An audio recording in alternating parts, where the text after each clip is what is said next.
Kevin McCarthy must think you're stupid, because the man who desperately wants to be Speaker of the House has gone all in on the big lie. And that, of course, requires lying all the time.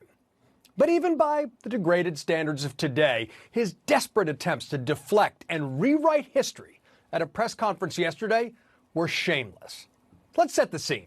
It was his first presser since McCarthy refused to testify in front of the January 6th Commission, presumably for fear of implicating Donald Trump or himself. But because God's got a sense of humor, it happened to be 1 year to the day exactly since he took to the floor of the House and said this. The president bears responsibility for Wednesday's attack on Congress by mob rioters.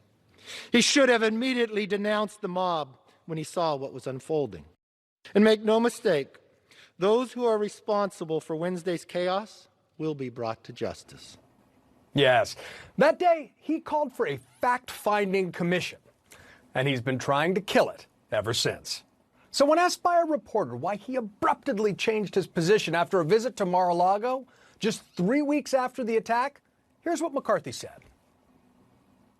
What changed? Why did it make the trip? What changed from what you said on the floor, criticizing him, saying that he was... My criticism went to everyone on that day. Why was the Capitol so ill-prepared that day?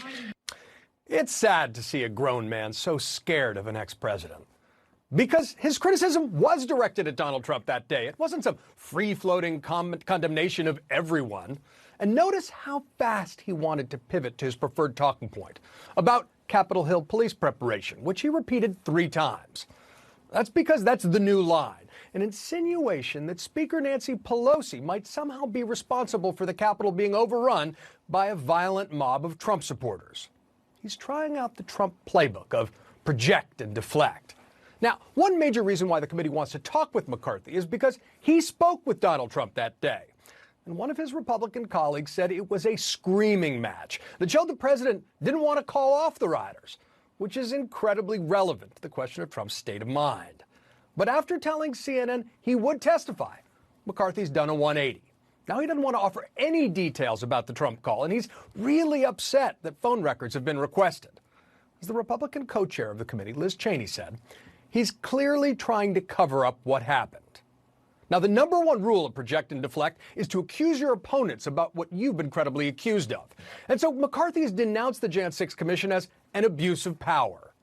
Here's the part of why he says it's illegitimate. Nancy Pelosi waited 4 months.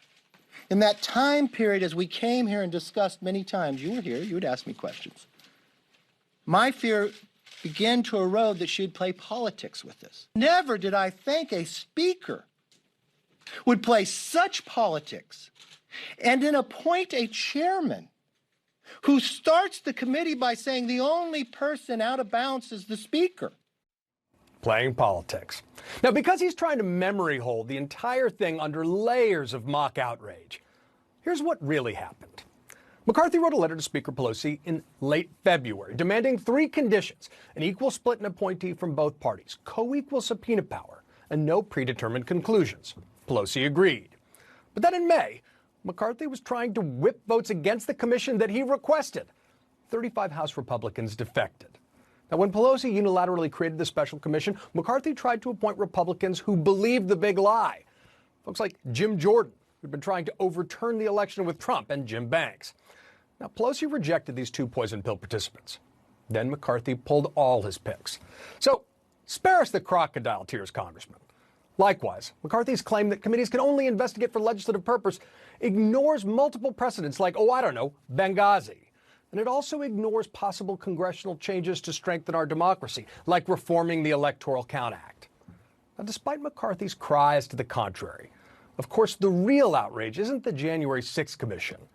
It's the attack on our Capitol that was inspired by a president's attempts to overturn the election. But the fact that GOP leaders like McCarthy have decided to fall in line with the big lie after the fact and try to rewrite recent history is straight out of Orwell. These folks might as well be campaigning under a banner that says ignorance is strength. It shows that they're willing to sacrifice almost anything on the altar of their ambition. And that's just more evidence of why the threat to our democracy is far from over. And that's your reality check.